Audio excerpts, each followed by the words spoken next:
Vamos avanzando en otros temas de la contingencia.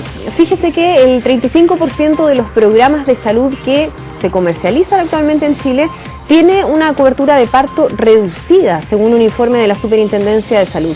Queremos profundizar en este tema. ¿Qué significa esto? Estamos con Manuel Inostroza, académico del Instituto de Salud Pública de la Universidad Andrés Bello. ¿Qué tal, Manuel? Muchísimas gracias por acompañarnos acá en Canal 24 Horas. Encantado, Andrea. Bueno, este es un tema bien interesante y ya estábamos conversando fuera de cámara, porque me acordaba yo que antes, y se usaba mucho, existían estos planes de ISAPRE sin parto o sin útero, como se le llamaban, útero, ¿cierto? Hasta que hubo una prohibición o un cambio en la ley y se obligó entonces a que todos tuvieran considerado una cobertura en caso de parto o de cesárea. Así es, desde el año 81 hasta el 2005 que se reformó la ley de ISAPRE, con la reforma del auge y otras modificaciones, existían los planes sin útero, los planes con cobertura reducida, que normalmente es un 25% de la cobertura normal de un plan, y una cobertura normal del plan. Esos tres tipos.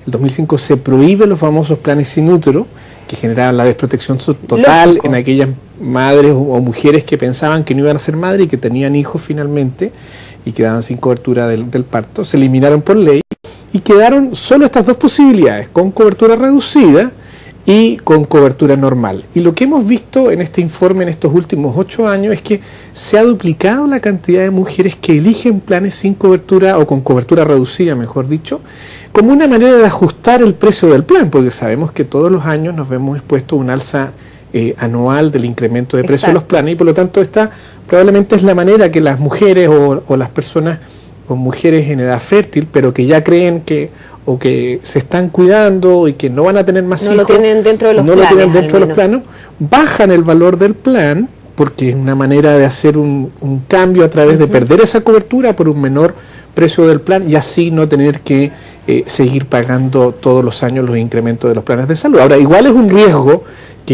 porque uno puede quedar, la mujer puede quedar embarazada, claro, la familia puede quedar embarazada. Siempre existe esa posibilidad. Y por lo tanto va a quedar cubierto con una cobertura del 25%. Ahora, Manuel, eso te iba a preguntar, ¿qué implica esta cobertura reducida? ¿Qué implica en términos prácticos? Para poner un ejemplo, porque cuando uno dice, bueno, un 25%, pero en términos de plata, ¿cuánto puede significar eso? ¿Hay manera de plasmarlo, graficarlo?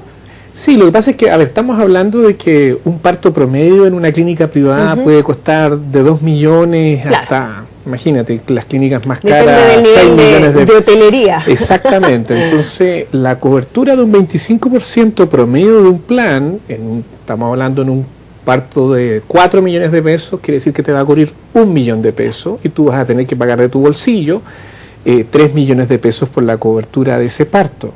Entonces claramente hay una pérdida de protección financiera, de aumento del copago, que la familia o la mujer asume como riesgo al momento de decidir bajar el precio del plan por disminuir esta eventual cobertura. Veía que en este informe de la Superintendencia se muestra que, por ejemplo, el año 2006 era el 19% que tenía este plan y actualmente un 35%, y eso va al alza. Es decir, es un fenómeno, una tendencia que podría seguir aumentando incluso. Sí, lo que pasa es que la lógica, que a mi juicio es una lógica finalmente perversa con que se maneja el sistema ISAPRE, es una lógica que te lleva al aseguramiento individual. Si yo me aseguro individualmente, siempre estoy pensando individualmente cómo disminuir mis factores de riesgo para bajar el precio y pagar lo menos posible por mi plan. Si nosotros cambiáramos la lógica del sector ISAPRE, una lógica solidaria de cobertura colectiva, que es la lógica que hoy día está en discusión, ya se discutió en los años del gobierno del presidente Piñera y ahora hay una nueva comisión que está encargada por la presidenta Bachelet para ver si le podemos introducir cambios sustantivos al sistema, porque en la medida en que nosotros seguimos teniendo esta cobertura individualizada, seguimos teniendo preexistencia, seguimos teniendo cautividad del sistema ISAPRE, el tema de la selección del riesgo, de que cuando yo soy más viejo, soy más caro, por lo tanto no puedo seguir pagando mi plan de salud en el sector ISAPRE, es toda una lógica individual que no va a encontrar solución y que cualquier cosa que hagamos es una solución parche. Por ejemplo, nosotros eliminamos los planes sin útero, que eran los más graves en aquel entonces, pero sin embargo la gente ha migrado a los planes con cobertura reducida, que claro, es menor el riesgo, pero igual sigue siendo un riesgo porque igual el copago es importante. Claro, de todas maneras sigue siendo un problema. Entonces, de alguna manera, yo creo que lo que está en discusión acá o lo que se levanta con este tema es hasta cuándo vamos a cambiar, al menos lo que respecta a que la ISAPRE o lo que transformemos la ISAPRE sea una alternativa privada al FONASA como seguridad social. Lo más probable es que las normas de seguridad social, universalidad, solidaridad, sean realmente comunes. Y tal vez dejemos la cobertura complementaria a este piso garantizado para todos los chilenos, estén en FONASA o estén en ISAPRE. Recién ahí, en la cobertura complementaria, se puede establecer esta lógica más individual. Pero este pilar solidario, tanto público como privado, mixto como se le ha llamado, requiere de una revisión, porque si no vamos a estar siempre parchando el sistema y no resolviendo el problema de fondo. Claro, con la trampa ahí de lo que está justo en el límite de la norma. Ahora, uno se pregunta si están dadas las condiciones o existe realmente un escenario favorable para hacer estas modificaciones que son mucho más de fondo, porque podríamos ir tratando de resolverlos punto a punto. Veíamos hace algunas semanas esta propuesta que ha hecho la Asociación de ISAPRES, por ejemplo, para eliminar en algunos casos el tema de las preexistencias, pero también es con hartas normas, no es un tema así de libre disposición como nos gustaría a todos los que somos afiliados, claro, ¿no? Diríamos con mucha letra chica. Con mucha letra chica, demasiada. Efectivamente. Bueno, a ver, lo que pasa es que desde que el 2010 el Tribunal Constitucional determinó que las tablas de factores de riesgo, aquellas tablas que permitían cobrar de manera diferenciada en los planes de ISAPRE por sexo y por edad, son inconstitucionales, más el hecho de que la gente está reclamando masivamente por las alzas individuales de precio base de su plan de salud, más de 150.000 recursos al año, han llevado a que la Asociación de ISAPRE empiece a hacer propuestas que durante, como ellos muy bien dijeron, se demoraron 7 años en hacer, pero bueno, eso ya muestra de alguna manera un cambio del contexto, hay un cambio de correlación de fuerzas y de tendencia que están haciendo incluso los sectores más, digamos, recalcitrantes en términos de hacer cambios de esta lógica individual a una lógica más solidaria, porque cuando la asociación dice, bueno, hagamos un fondo de compensación de riesgo, aún con todas estas letras chicas, recordar, ¿no es cierto?, que era particularmente opera para el auge, no para todas las patologías no auge, que se requieren mínimo de 3 años de no hospitalización previa para que opere además la libre movilidad de los usuarios, en fin, etcétera, no tener licencias médicas previas tampoco, en fin, una serie de condicionantes, pero bueno, al menos ya yo lo quiero tomar como una señal positiva de que si bien no causó mucho entusiasmo su propuesta, pero ya están en la línea de que tenemos que cambiar una lógica más colectiva. Es que aquí, Manuel, perdón, se puede hacer una doble lectura. O sea, por una parte uno puede decir, por fin, después de tantos años, parece que entraron en razón las ISAPRES de que hay que hacer ciertas modificaciones.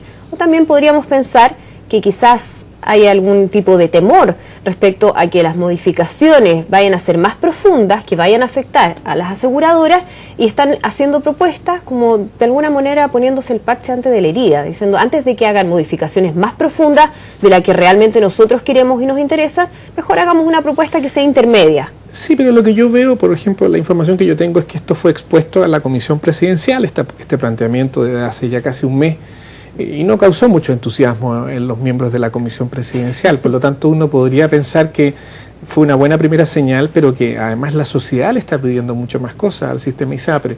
Le está pidiendo probablemente un plan garantizado donde ya tengamos que eliminar esto de la cobertura reducida de partos, por ejemplo, y solidario. Si la sociedad chilena quiere evitar, ¿no es cierto?, la pérdida de la reducción de la natalidad, y así como estamos financiando solidariamente a través de impuestos la extensión del postnatal a 6 meses, bueno, uno tiene que también un incentivo real y completo. Un incentivo real a que la cobertura del parto también esté cubierto a todo evento. Entonces eso significa solidarizar más la estructura del plan de salud y eliminar esto a través de un plan garantizado único del sistema ISAPRE, que sea una cobertura estándar común para todos los afiliados del sistema ISAPRE.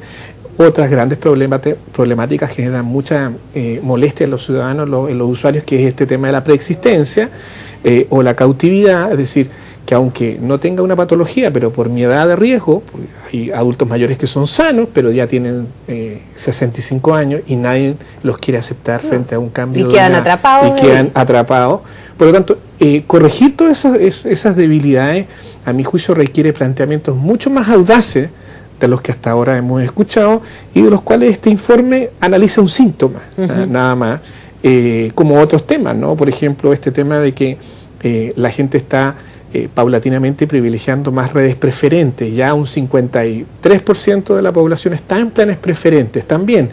De alguna manera transa la ciudadanía entre la libertad de elección, que es un plan más caro, por un prestador preferente o por varios prestadores preferentes, donde al rebajar el precio del plan consigo restringir, digamos, mi libertad de elección, pero a fin de que el plan sea más pagable en el largo plazo. Entonces, yo creo que todas esas cosas están mostrando que la ciudadanía está buscando un cambio más radical de lo que tibiamente nos plantea hasta ahora, pero en un buen camino la asociación de ISAPRE. Claro, porque volviendo al punto de la cobertura de parto reducida, uno lo podría interpretar un poco como un engaño del sistema, en el sentido de que a uno le están ofreciendo cobertura y quizás si uno no hace el estudio en mayor profundidad o se da el tiempo de leer efectivamente qué va a significar eso, uno podría sentirse asegurado, decir, bueno, está incluido dentro del plan, pero en realidad el nivel de garantía que existe o de cobertura es súper pobre. Sí, lo que pasa es que además hay otro fenómeno en salud que se habla de la asimetría de información. Los ciudadanos normalmente, lamentablemente, cuando estamos sanos, no nos preocupamos de averiguar de estos temas, solo nos preocupamos cuando ya emocionalmente estamos muy afectados frente a una enfermedad, frente al hecho de tener que, ¿no es cierto?, enfrentar el parto o un tratamiento del cáncer, que es muy oneroso. Entonces, la desinformación como objeto opera siempre en nuestra contra y de hecho, además, por ejemplo, si ustedes ven el informe, habla de que hay más de 55.000 planes en el sistema. O sea, si tú analizas, ni en los planes de ventas de celulares hay tantos planes como hay en salud, lo que suena un contrasentido, ¿no? Y por lo tanto la gente no tiene cómo comparar y la gente a veces compra planes, por ejemplo, de 100% cobertura en lo hospitalario, 70% de cobertura en lo ambulatorio, pero no sabe que hay topes de cobertura, no sabe que hay un arancel determinado, que es el arancel de la propia ISAPRE, y que por lo tanto cuando uno va finalmente a ese prestador que eligió libre elección o preferente y pensaba que la cobertura iba a ser de 100%, resulta que le aparece un copago de tantos millones de pesos. Claro, porque además hay un nivel de letra chica que dice, bueno, lo atendemos en la hospitalización, pero resulta que los medicamentos tienen otra cobertura. Entonces, como tú muy bien dices, a propósito de la cobertura reducida de parto o de este tipo de situaciones, la gente finalmente se siente engañada con el sistema. Y creo que eso es malo para el sistema si es que creemos que es necesario que haya un sistema mixto de salud, público con el FONASA y privado con la ISAPRE o con lo que le llamemos ahora un nuevo nombre cuando se hagan reformas en esta dirección. No puede ser que ese sistema se legitime en el largo plazo sobre la base, comillas, de estos engaños o falta de información o asimetrías de información, o sea, que hace que las personas sintamos que estamos comprando un producto cuando en la práctica, cuando nos enfermamos, nos encontramos con otro producto. Y eso es lo que hay que ver la manera de resolver y que este informe de la superintendencia nos da cuenta de estos síntomas, pero de un problema mayor. Ahora, respecto a este tema y a este informe de la superintendencia, Rafael Caviedes, director ejecutivo de la Asociación de ISAPRES, decía que esto tiene que ver con los nuevos hábitos de maternidad de las mujeres, es decir, que las mujeres están retrasando la maternidad y que por lo tanto hay varios años en los que definitivamente deciden que no van a tener hijos. ¿Es un argumento ese como para seguir manteniendo estos planes? Mira, yo te insisto, yo creo que la Asociación de ISAPRES siempre tiene respuestas en la lógica de lo que ellos quieren defender, que es la lógica de un aseguramiento individual. Si no entienden que la ciudadanía, cuando la única manera de que resolvamos las preexistencias, la cautividad, esta asimetría de información, este problema de cobertura de riesgo individual, que yo pienso que voy a hacer una cosa, pero después cuando me ocurre el siniestro tengo que rascarme con mis propias uñas, porque yo tomé la decisión individual. ¿Sí? Si nosotros estamos convencidos de que la gente quiere la individualidad, bueno, las soluciones de la Asociación de ISAPRE, los argumentos de Rafael van a seguir siendo siempre los mismos, pero si nosotros creemos, y yo estoy convencido, de que al menos en este plan garantizado de ISAPRE más común, más universal, hay una lógica distinta, más colectiva, más solidaria, las soluciones van a ser distintas y tendríamos que hacer desaparecer finalmente, así como ya hicimos en su momento desaparecer los planes sin útero, que sonaban tan feos además. Sí, bueno, hoy día yo creo que avanzar un plan garantizado común, yo creo que es una mejor solución y esperamos que esas sean las soluciones que se vean a corto plazo. Bien, Manuel, muchísimas gracias por acompañarnos. No, encantado una vez más. Hasta luego. Nosotros vamos a la pausa y ya estamos de regreso con más.